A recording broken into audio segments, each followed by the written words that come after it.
je prends le temps de bien choisir ma position. Elle doit être confortable, tout en me permettant de rester bien éveillée.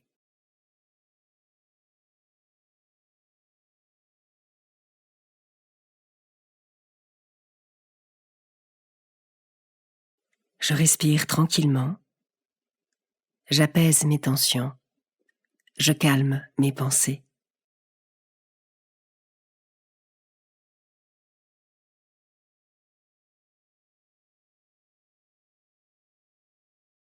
Si je constate que mon esprit divague, je laisse mes pensées s'en aller, comme des nuages qui seraient emportés par le vent.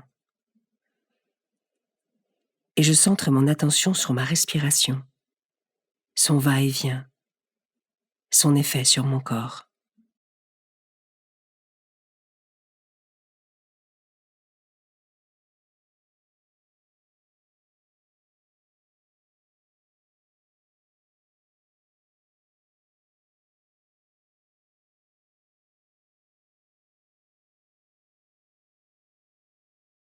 Je demande à l'Esprit Saint de venir en moi et de bénir mon temps de prière.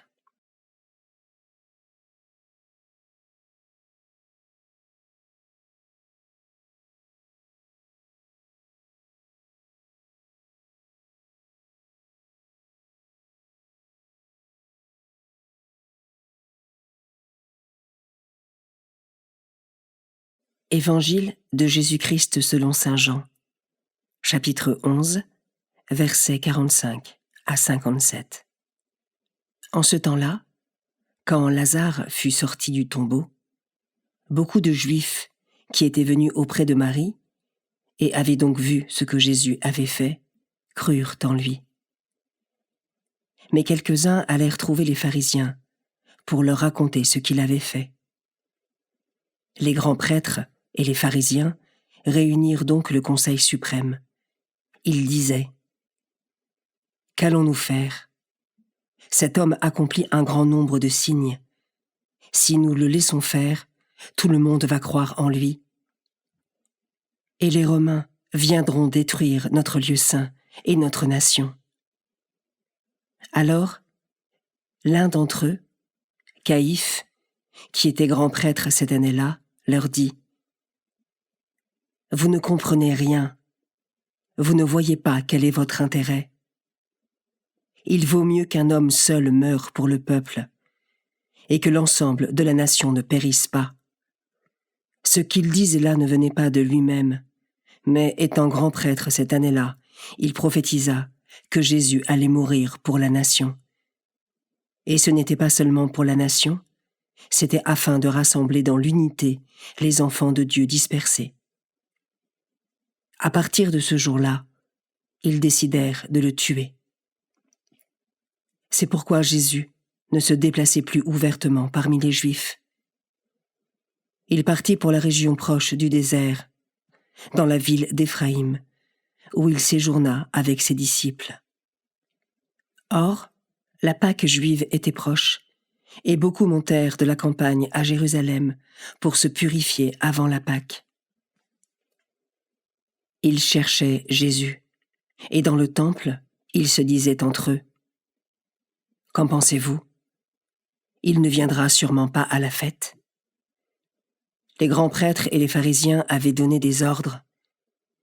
Quiconque saurait où il était devait le dénoncer pour qu'on puisse l'arrêter.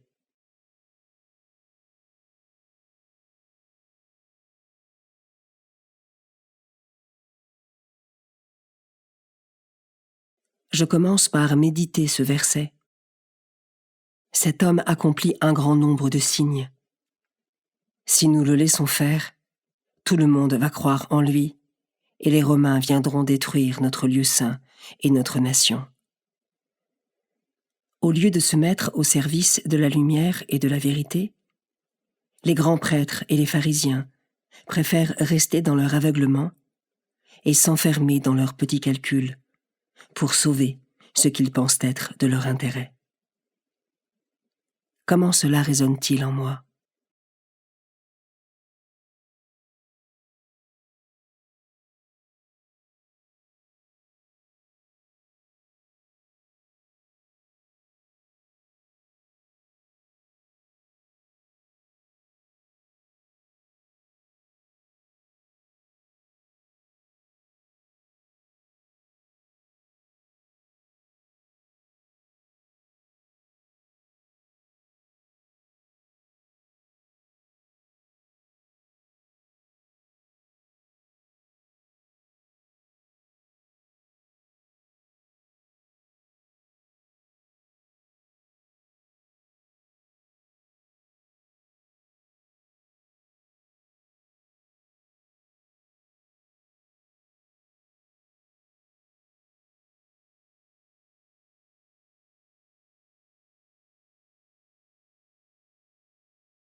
Je peux maintenant m'arrêter sur cet autre verset.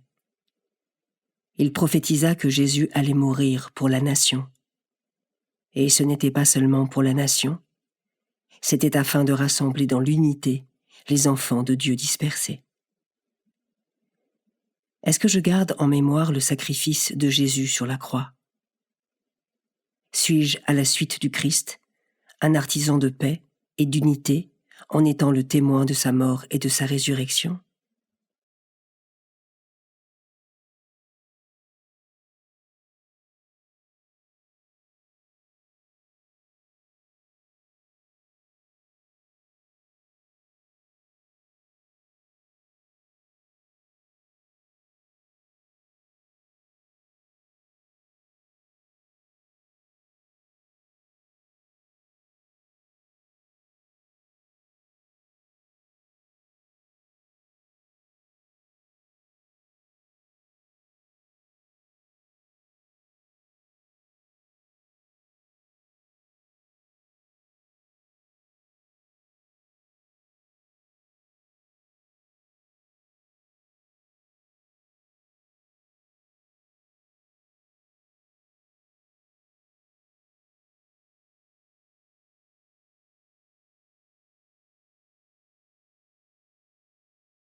Je peux terminer cette méditation par un temps de prière pour demander au Seigneur la conversion des âmes les plus éloignées et les plus indifférentes à l'égard de Dieu.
Je prends le temps de conclure ma méditation en remerciant Dieu pour sa présence et sa parole.